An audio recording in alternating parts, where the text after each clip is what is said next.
Greetings, welcome back to Black Bear News. I just wanted to give you all some quick updates on some fires happening in California. So right after I got done with my video last night, I saw that there was another fire in Thousand Oaks and jumped on the Facebook today and saw that a friend of mine had to evacuate his house in the Malibu area.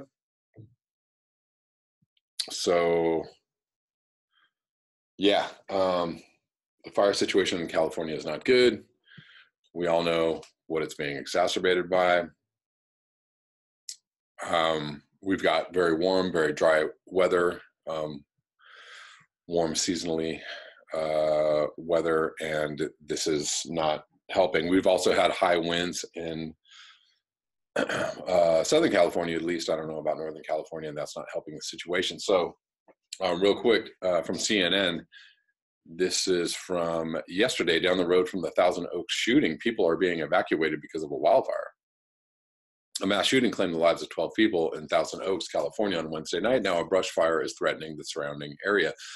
Smoke could be seen over the area where a vigil will be held tonight for the victims of the shooting at the Borderline Bar and Grill. Dubbed the Hill Fire, the blaze quickly spread to cover about 8,000 to 10,000 acres on Thursday.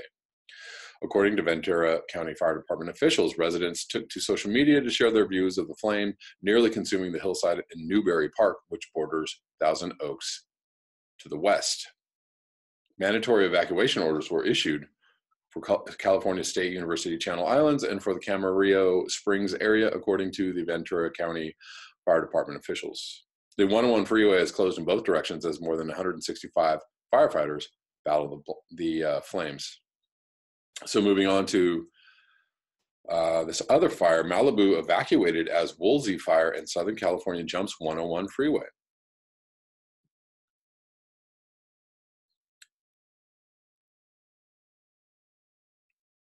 The Woolsey Fire started at Woolsey Canyon Thursday afternoon and tore into the community of Oak Park early Friday. The fire jumped the 101 freeway and forced the entire seaside city of Malibu to evacuate. The entire seaside city of Malibu to evacuate. At least 20 homes have been destroyed. Thousands more are threatened. A pair of Southern California wildfires has forced the evacuation of tens of thousands, including the entire city of Malibu.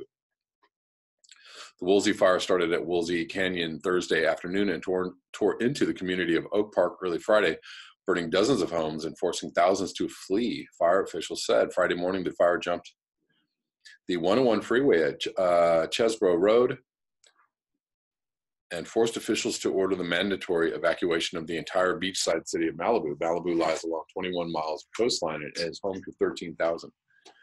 Fueled by dry conditions and strong Santa Ana winds, the blaze has burned at least 12.5 square miles and is 0% contained, the Ventura Fire Department reported Friday morning. This is going to be a very quick video. To round this out, I'm going to read an article, fairly short article by Jill Mitchler from the Post Crescent. I don't know how loud that is in the microphone. Sorry about that.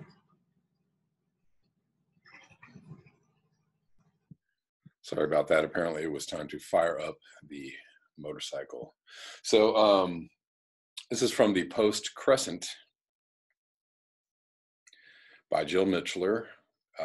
This is from August 19th, 2018, titled, "With climate change, there will never be a new normal." Recently, Governor Jerry Brown called the wildfires devastating California a new normal. You might hear folks say that warmer winters with less snowpack and ice cover, our earlier and wetter springs, our hotter summers, or earlier autumns are the new normal for Wisconsin.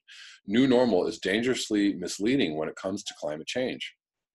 It implies that the worldwide transformation we're witnessing will eventually create a different but still livable and stable world. It suggests that we can adapt to these changes and continue securely living our new normal lives. However, a steady state won't be possible until the underlying cause of climate change is abated. Very wise words, Jill Mitchler. As long as tons of carbon dioxide continue to be cast into our atmosphere from the burning of fossil fuels, we will never have a static new normal. Instead, we will experience ever-increasing average annual temperatures, more severe and unstable weather, and increasingly costly and deadly consequences. This is just logic, which even many scientists fail to see. When asked if he agreed with the description of the Western wildfires as a new state of normal, Leroy Westerling, a climate and wildfire science specialist at the University of California, said, in climate science, you know, a normal is taking the recent experience, let's say the average of the last few decades, and using that as a guide for what the risks are that you face. And the problem is that fire is responding to climate change, and climate change is something that is going to accelerate. So there will never be a new normal. Acclaimed climatologist and geophysicist Michael Mann, a professor of atmospheric science and the director of the Earth System Science Center at Penn State University, recently said, a new normal makes it sound like we've arrived in a new position and that's where we're going to be. But if we continue to burn fossil fuels and put carbon pollution into the atmosphere, we are going to continue to warm the surface of the Earth. We're going to get worse and worse droughts and heat waves and superstorms and floods and wildfires. Perhaps this is the year we reach a tipping point where more people will pay attention to these abnormal and steadily worsening conditions. Can we come together to face this slow motion crisis before it's too late? I think it's possible. How is it possible? Let's talk about how, the whys and the ways and the wherefores. There are market-based versus regulatory solutions that would quickly change the landscape. I don't think so. Consider just some of the options like the bipartisan citizens climate lobby's carbon-free and dividend proposal, the Republican Climate Leadership Council's carbon dividends plan, or the recently introduced Market Choice Act of 2018. That just reminds me, I'm going to end this video with just a brief,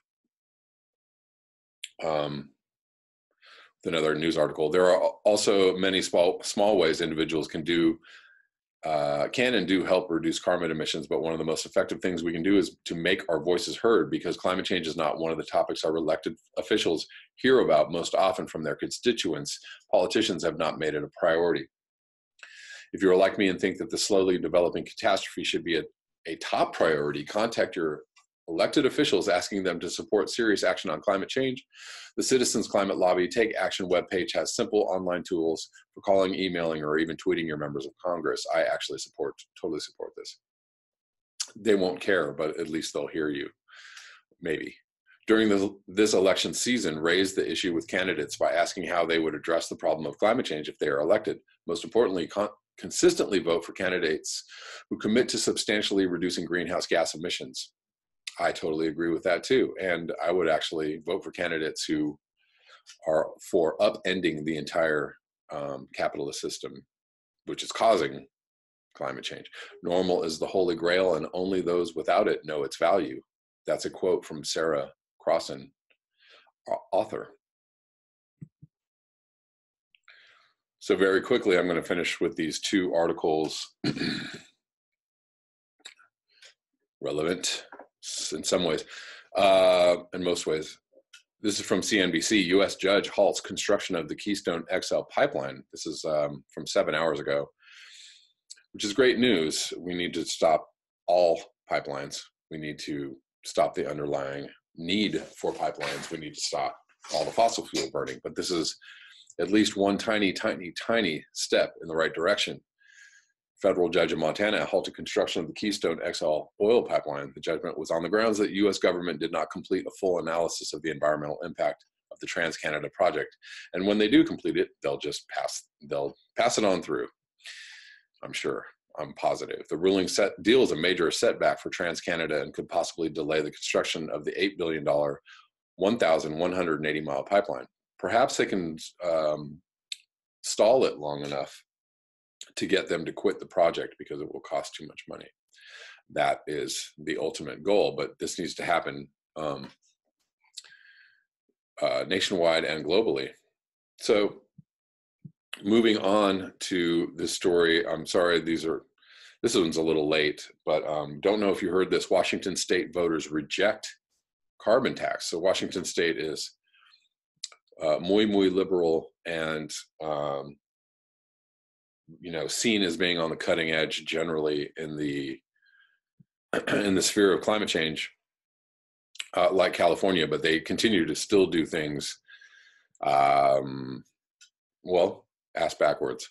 Voters in Washington state on Tuesday rejected a bid to tax carbon dioxide emissions, a stinging defeat for environmentalists after years of attempts to curb climate change through economic incentives, CNN projects. Initiative 1631, which proposed to levy a tax of $15 per metric ton of carbon emissions, would have made Washington the first state in the nation to raise the cost of fossil fuel intensive activities like driving gas-powered vehicles and heating buildings with natural gas in an effort to encourage clean energy sources like wind and solar power.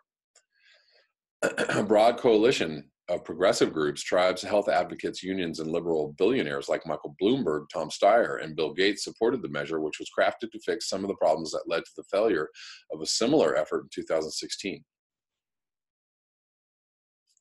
The full force of the measure would have fallen on oil refineries who spent heavily to defeat it. Of course they did. The Western States Petroleum Association raised $31.5 million to oppose 1631, mostly from BP America and Phillips 66, both of which have refineries in the state. Proponents raised about $16 million. So there you go. Double the money was raised to oppose it. The defeat in a blue state complicates the path for measures to combat carbon emissions. In recent years, major oil companies like Exxon, Shell, BP, and others have signed on to an effort to create a fee and dividend plan that would impose a gradually increasing fee on carbon emissions that would be remitted to citizens in exchange for phasing out regulations. Boo hiss. Not good news. That's all I have for you today. I just want to do this quick video this morning, and appreciate your eyes, your ears, and your conscience as always. If you would like to support this channel, you can do so at the links below. I appreciate your contributions always. Until next time, peace.